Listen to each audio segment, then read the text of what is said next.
So if you haven't seen my first video and you haven't downloaded OBS, go ahead and click right there in the center of the screen. Boom. There should be a link right there in the center of the screen. Alright. Now let's get started with the video. Welcome back, you aspiring streamers, you.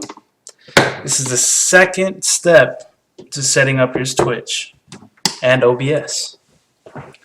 Today we're going to talk about the settings. Good old settings. When nobody knows what the fuck to put on, right? So I'm going to show you today what I got on my settings and how you want to set yours up to stream on Twitch in HD. So here are my settings. The first general here is going to be, you know, obviously your language, and you got different profiles. Like I'm on a recording profile right now because I am recording. Because you can do that with OBS, it's fantastic. But you would switch it. I've named mine Gravity Falls for my Twitch profile, and I will show you that later on. But all this is just little options you have. Not really that important. You don't really need to change much here. Next, okay, this is what you want. Encoder X264. You got to use CBR and CBR padding. Alright, your bitrate, I put it at 2,500. Right now I don't have good internet, so it's not going to be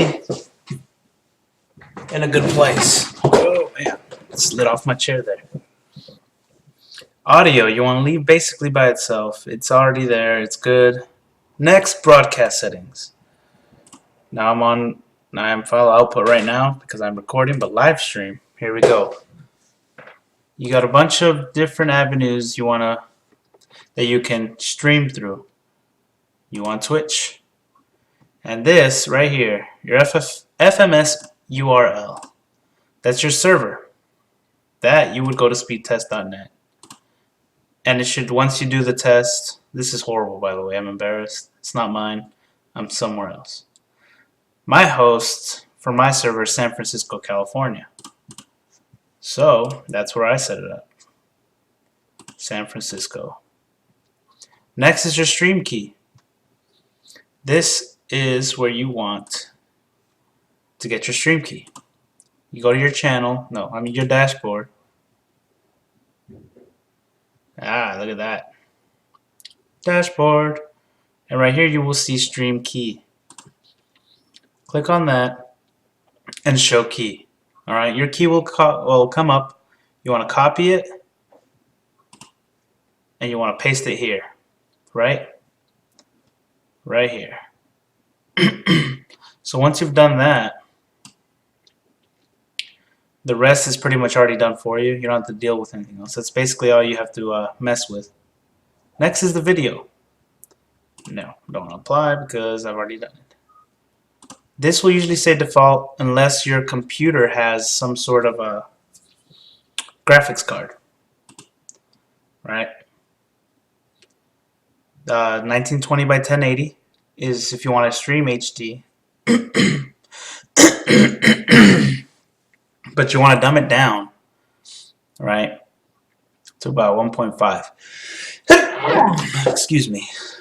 1280 by 720. It's still HD, but it won't be as heavy on your computer or on your network. FPS, generally you don't want to go higher than 30. It's really going to stress your computer if you don't have a good one. If you do have a good one, you want to go 60, sure, but it's not very many games that you can stream at 60. I'm pretty sure Twitch has a limit to 30 anyway, even if you did 60, so it's just going to put stress on your computer. So go ahead, throw that FPS frames per second to 30. And here, bilinear fastest. Next is audio. So your desktop audio device should come up. It's usually default. I have speakers hooked on, so I choose usually my speakers, right? And that's the audio that will be playing. Whatever's playing through my headphones is what's playing through my OBS and what I'm streaming. Your microphone, it's whatever you got. My webcam is my microphone right now because I don't have a good one because I can't afford it because I'm broke as fuck. You know, being jacked and all muscular isn't what's all cracked up to me if you broke as fuck. Push to talk, I don't use it. That's stupid. You have to push a button every time you talk. This you can leave by itself. Desktop boost, if you want to do boost. Mic boost. Mic boost is important. If this is just where you're gonna have to test your stream out, okay? How well your mic works. If you can't hear yourself on your stream, or if someone can't hear you on your stream, it's probably because your mic isn't boosted enough. You want to boost it up. Each one, like that doubles it, that triples it, so on and so forth. I think you can go up to 20, and it'll help your voice go through your mic much louder. Mic offset, you want to leave by itself. Next, no. Hotkeys I don't use, but it's pretty simple. You want to press something on your keyboard, push to talk. For example, you can press D, the D button, or the D key. You press D every time you want to push to talk. You can set all that up here. To start stream, you can press a button.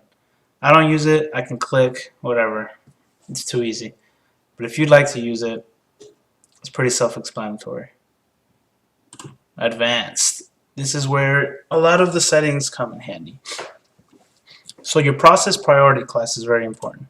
I put it up high because when I'm streaming, I want OBS to be the primary user of this computer and my processing. Scene buffering is pretty much you want to leave alone. Allow my other modifiers on hotkeys. That basically all this. You want to use multi-thread optimizations. That means using multiple processors in your. I have a quad core, so that's 4 processors that I have on my computer. Use multi-thread because OBS takes a big toll on your computer. Streaming is tough on your computer, so you got to have a good processor and a good computer for that. So here you want very fast. You don't want to go up higher than that. You really don't need it. Encoding profile high. You want to use CFR. And the rest is pretty much done for you. You don't have to touch any of that, okay? No. This you leave on its own. Browser you leave on its own. Microphone noise gate. This is pretty important if you don't have a really good microphone where it picks up almost damn near everything. Mine does a little bit, so I got a microphone noise gate on mine. So you want to read this, make sure. Well, I don't have it enabled right now because I got a new microphone. Well, the webcam, I had a different webcam before and it sucked. This webcam is much better. But this is the closed threshold, obviously, and the open threshold. So all the sound will be canceled in between that, right? I believe that the only sound it picks up is above this threshold right here. So it's just the sweet spot. And the sound it cancels is this threshold right here. And it's above. And it goes by decibels. That's what sound is measured by.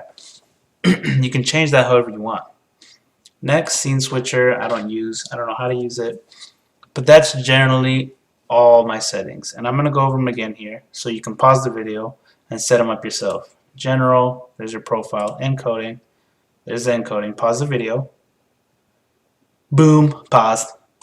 Broadcast settings, live stream. There you go. Remember? Stream key. You know how to get that. Twitch, live stream. Speedtest.net. Make sure you hit apply after you're done with every setting. Because if not, it's just not going to set and it's going to be done. Or it'll even ask you. No video, 1920, 16 by 9. You want to dumb it down, 1280 by 720, 30 FPS. Audio, whichever one comes up, if you use a mic, put the mic in. If not, default usually. If you have speakers, a certain speaker, use that. It should come up on here. Your microphone, webcam if you have it, or if you have a mic, use a mic. No hotkeys, advanced, pause, fill it out. Alright. Browser, not important, microphone noise gate. And that's pretty much it. It's pretty easy. Alright. And that you'd be all set up. to start your stream. And on the next one, I'll show you how to get all this stuff right here. All this.